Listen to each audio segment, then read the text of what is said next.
Ayodhya rape case पर गुस्से में है प्रधानमंत्री नरेंद्र मोदी। अयोध्या में जो कुछ हो रहा है, जो कुछ चल रहा है, इस पर प्रधानमंत्री नरेंद्र मोदी की नजर है। योगी आदित्यनाथ ने एक्शन पहले ले लिया था, अब लेकिन पीएम मोदी ने अपनी टीम भेज दी है। क्या होने वाला है अयोध्या में, अगली तस्वीर देखिए जरा।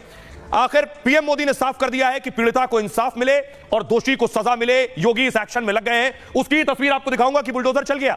इससे पहले योगी आदित्यनाथ ने डेयरी पर बुलडोजर चला दिया है। सपा नेता की डेयरी गिराई जा चुकी है, जो जिस पर अवैध कब्जा था, तालाब की जमीन पर बनी थी, वो डेयरी गिरा दी गई। अगला बुलडोजर कहां चलेगा? ये कॉम्प्लेक्स आप देख रहे हैं, ये जो कॉम्प्लेक्स है, ये समाजवादी नेता का कॉम्प्लेक्स बताया जाता है। इसमें बहुत सी दुकानें, अब इस पर बुलडोजर चलने वाला है। इसमें बताया जा रहा है कि पीएनबी, पंजाब नेशनल बैंक भी चल रहा है और पीएनबी होने की वजह से अभी नोटिस दिया गया है कि बैंक खाली करो, उसके बाद बुलडोजर चलेगा। अब आइए अगली तस्वीर आपको दिखाऊं।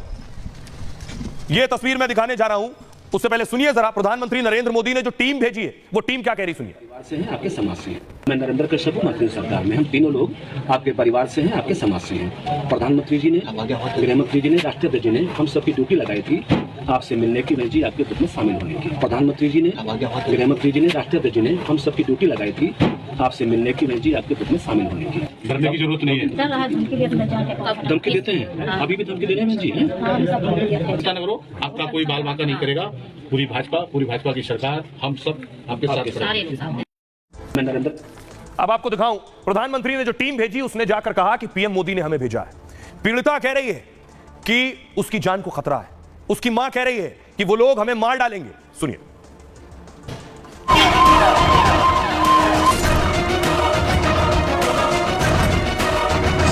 अयोध्या में एक बेटी से हैवानियत को लेकर मोदी गुस्से में है। मोदी ने आरोपियों पर कड़े एक्शन के निर्देश दिए हैं। पीएम मोदी ने पीड़ितों से मिलने के लिए एक टीम भी भेजी है और कहा कि पीड़िता को हर हाल में इंसाफ दिलाएं। आपके परिवार से हैं, आपके समाज से हैं। प्रधानमंत्री जी ने, गृह मंत्री जी ने, राष्ट्रपति जी ने हम सबकी ड्यूटी लगाई थी आपसे मिलने की, जी आपके ग्रुप में शामिल होने की। डरने की जरूरत नहीं है। आपके परिवार से हैं, आपके समाज से हैं। प्रधानमंत्री जी ने, गृह मंत्री जी ने, राष्ट्रपति जी ने हम सबकी ड्यूटी लगाई थी आपसे मिलने की, जी आपके ग्रुप में शामिल होने की। डरने की जरूरत नहीं है। एक तरफ आरोपियों पर कार्रवाई हो रही है, तो वहीं पीड़ित परिवार को जान से मारने की धमकी मिल रही है। ये लोग कह रहे हैं कि सबको मार डालेंगे, धमकी दे रहे हैं मुसलमान। ये लोग कह रहे हैं कि सबको मार डालेंगे, धमकी दे रहे हैं मुसलमान।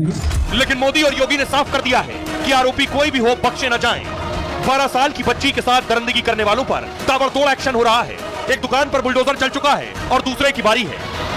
एक अबोध बालिका के साथ दुष्कर्म करने वालों के बचाव में समाजवादी पार्टी आके खड़ी हो गई है। यही देश का दुर्भाग्य है। अब दिखाऊं मैं आपको कि कौन मार डालेगा। पीड़िता की मां कह रही है कि उसकी जान को खतरा है, धमकी मिल रही है, वो महफूज नहीं है। पीड़िता इस वक्त अस्पताल में है और आरोपी जेल में है और सांसद साहब आरोपी के साथ खड़े थे, समाजवादी पार्टी सांसद। अब पार्टी भी खड़ी नजर आ रही है। अयोध्या रेप पीड़िता की उम्र, आप जानकर ताज्जुब करेंगे, सिर्फ 12 साल है। जिसके साथ गैंगरेप का आरोप लगा, उसकी उम्र सिर्फ 12 साल है। 12 साल की वो बच्ची 12 हफ्ते की प्रेग्नेंट है। अयोध्या के अस्पताल में जिंदगी की जंग लड़ रही है। मां बेटी की हालत और आरोपियों की धमकी से घबराई हुई है। रोते हुए कहती है कि छोटी सी उम्र में बेटी गर्भवती हो गई। मां कह रही है समझ नहीं आ रहा क्या करेंगे, कैसे उसकी औलाद को पालेंगे। आरोपी रोज धमकाते हैं, कहते हैं जान से मार डालेंगे।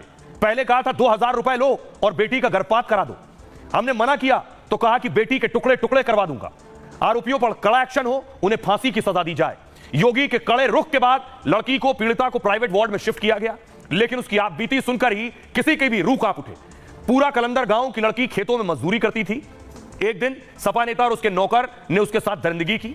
लड़की का वीडियो बनाकर उसके साथ हैवानियत करते रहे। खुलासा तब हुआ जब 12 साल की लड़की गर्भवती हो गई। पीड़िता 2 महीने की गर्भवती बेहद परेशान और गुमसुम है। उसका ना पूरी तरह से शारीरिक विकास हुआ है और ना ही मानसिक। ऐसे में हैवानियत का जख्म उसके लिए बहुत बड़ा सदमा है। आपको सुनवाता हूं, पीड़िता की माता जी को सुनिए, जो डर और खौफ के साए में है। उन्हें डर है कि वो अयोध्या में रहते हैं, गांव में रहते हैं, क्या वो महफूज हैं, क्या वो सुरक्षित हैं। सुनिए। क्या कहा जा रहा है आपसे? चिन्हित नहीं, धमकी दे रहा है कि अब मार डालेंगे। ये लोग कह रहे हैं कि सबको मार डालेंगे, धमकी दे रहे हैं मुसलमान। यही रहने वाले, कहाँ बाहर के नहीं, भदरसा के। हाँ, कहीं गदारन देखेंगे तो मार डाल। क्या कहा जा रहा है आपसे? चिन्हित नहीं, धमकी दे रहा है कि अब मार डालेंगे। ये लोग कह रहे हैं कि सबको मार डालेंगे, धमकी दे रहे हैं मुसलमान। यही रहने वाले, कहाँ बाहर के नहीं, भदरसा के। हाँ, कहीं गदारन देखेंगे तो मार डाल। आप सुनिए। लेकिन अब जो सबसे ताकतवर शख्स है मोहित खान, अब उस पर कार्रवाई हो रही है।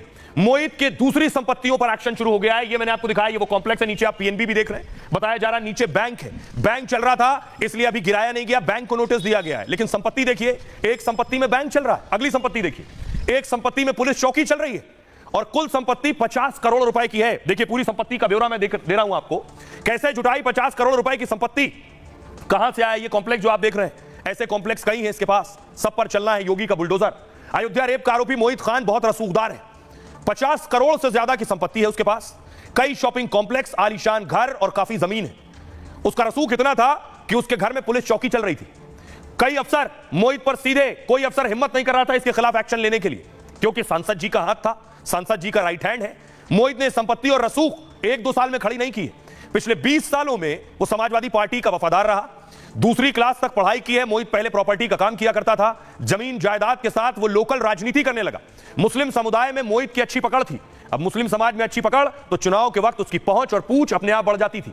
2012 में सपा का अयोध्या भदरसा का नगर अध्यक्ष बनाइए, फिर कब्रिस्तान और सरकारी जमीन पर कब्जा करने लगा। 2012 में दंगा भड़काने के आरोप में मोहित जेल भी जा चुका है, लेकिन तब समाजवादी पार्टी की सरकार थी, इसलिए मोहित न ज्यादा दिन जेल में रहा न किसी मुसीबत में फंसा। जेल से बाहर आने के बाद मोहित का कारोबार फिर से चलने लगा। उसने कई बेकरी की दुकान और शॉपिंग कॉम्प्लेक्स खड़े कर लिए ऊंचे ऊंचे। रेप केस में नाम आने के बाद योगी सरकार एक्शन में आई, मोहित खान की एक बेकरी पर बुलडोजर चल चुका है, अब शॉपिंग कॉम्प्लेक्स की बारी है, अब यह ढाया जाएगा। लेकिन इसमें बैंक चल रहा है, दूसरी दुकान है, उन्हें हटाने के लिए कह दिया गया है। दुकान और बैंक खाली होते ही यहां भी बुलडोजर चलेगा। सुनिए क्या कुछ कह रहे हैं समाजवादी पार्टी के नेता पवन पांडे और बजरंग दल के लालजी।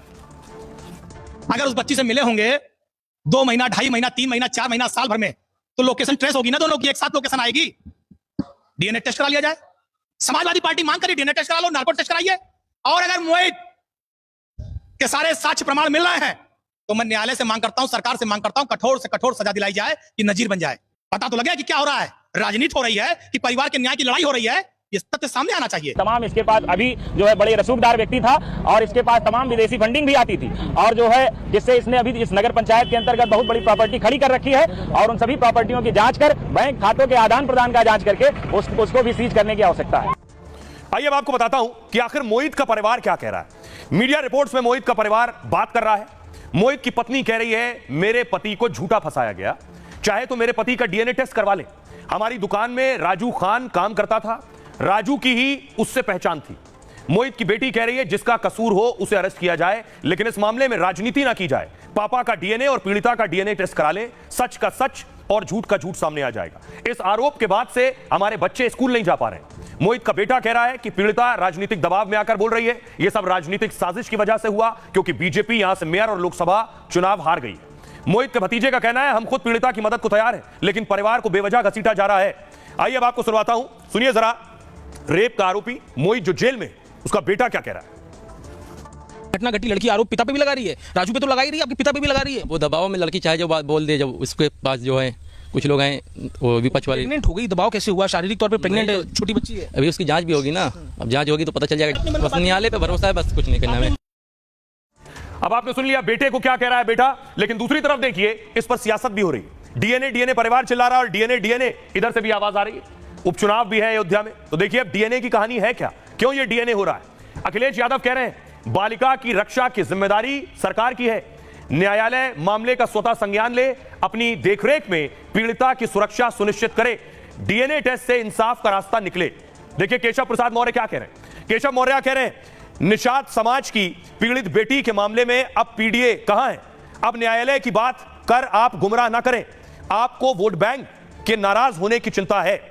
क्या कुछ कह रहे हैं शिवपाल कह रहे हैं अयोध्या केस में नार्को टेस्ट की मांग करता हूं मैं, केशव प्रसाद मौर्य का भी नार्को टेस्ट होना चाहिए, स्पष्ट हो कि संवेदनशील विषय पर घटिया राजनीति कौन कर रहा है।